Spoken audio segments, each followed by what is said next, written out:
Thank you very much. I will speak in French. It's more easy to me. I am delighted to be here with you. Yesterday, I also attended, not during all the meeting, but I was still here to listen to some of the presentations, and I found them quite very interesting. I would like to contribute to these exchanges, and my presentation will be entitled Palmares, Ambrosio, and Congos, the government forms of African diaspora in Brazil.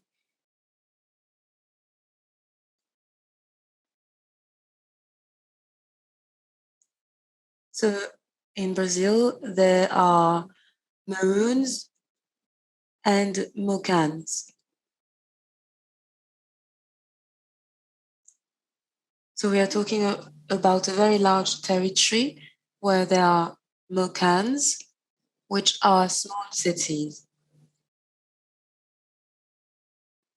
And Congo refers to a sort of Congo in Brazil, because we have several kingdoms of Congos which existed in the past as soon as the 17th century, and it continues today.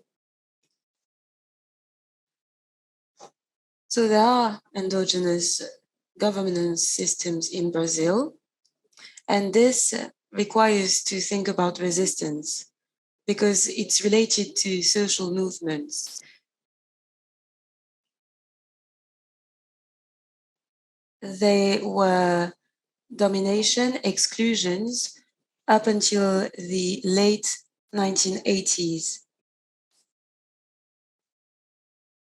And this is why, on the one hand, there is subjugation of men and women, and on the other hand, there is extreme activism.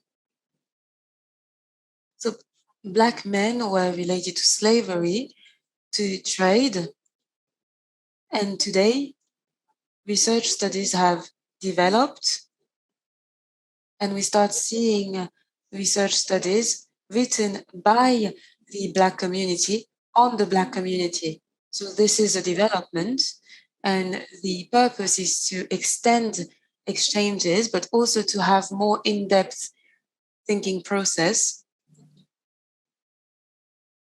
to talk about enslaved men and women, and to talk about the African endogenous system of governance, which they received as a legacy.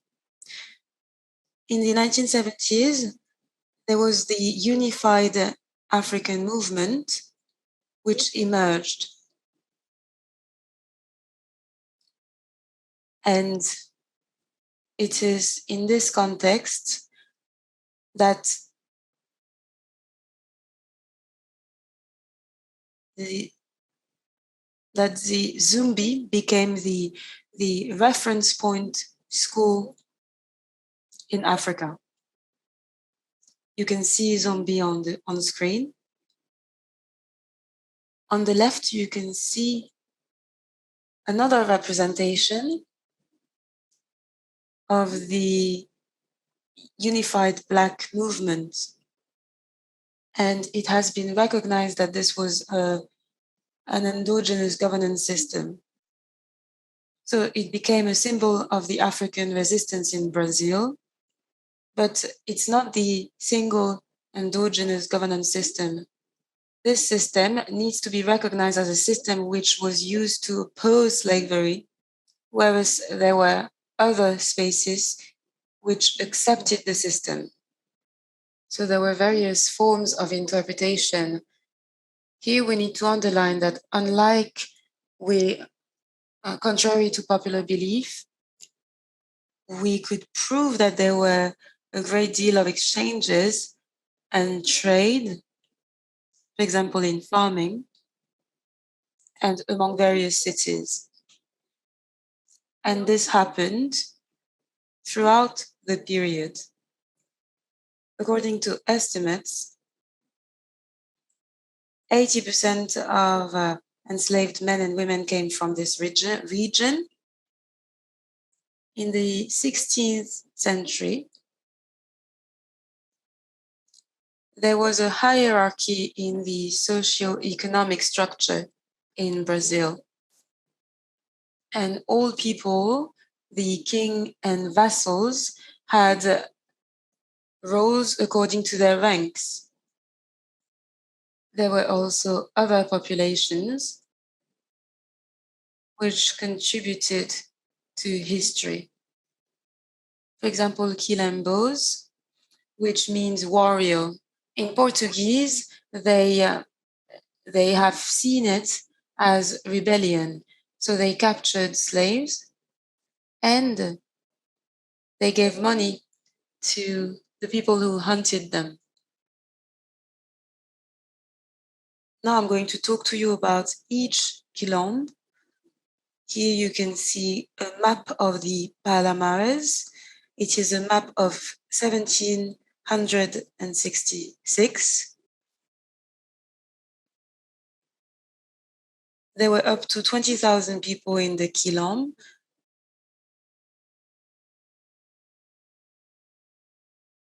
And 5 people who fled were already a quilombo. So these were settlements at the time.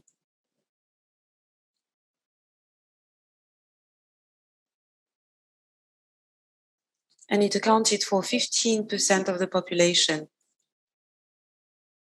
For 2 centuries, there were 10 mokom, which were cities, and each one included 800 to 1,000 houses. Obviously, it wasn't a built house, but you know what I mean. And here you can see the hill of Barriga.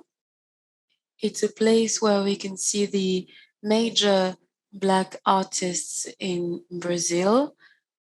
It's a significant place for us. The king of Palmares used to live here. And in the other map, you can see the other Mokam. They were ruled by Gabarra. I don't have the original translation for this word. It's a Portuguese word. So they were ministers, in inverted commas. They used to have exchanges to carry out trade with the host traders and salesmen in the region. Here it's Ambrosio. You can see another hill, the hill of Espia. This is an Ambrosio Mocambe.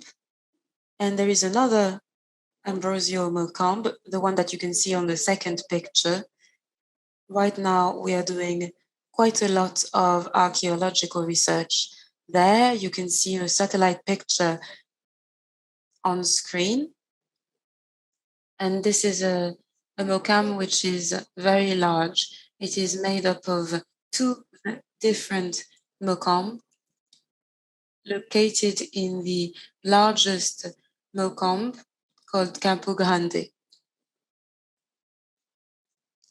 This took place in the 18th century, and this is the legacy of West Africa. And people used to move out in more distant places. They were giving their name to the places where they were settling down.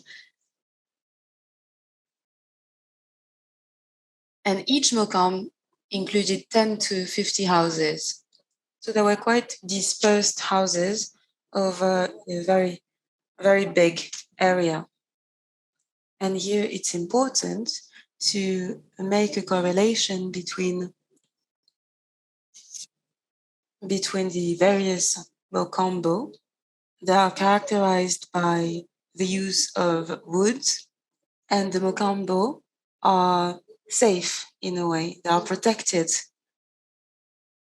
with a fence in wood. Donc, pour conclure, il y a aussi Right. Okay. So to wrap up, basically, there's also the Kingdom of Congo, which would be very interesting to dwell upon, but I might not have the time to cover all these subjects unless some questions come up later in the discussion. I just wanted to say that it is also very important when an event such as this one takes place, because it does introduce in the academic world some African agencies. For example, that illustration dating back from 1766 was basically part of my presentation's point. Thank you for your attention.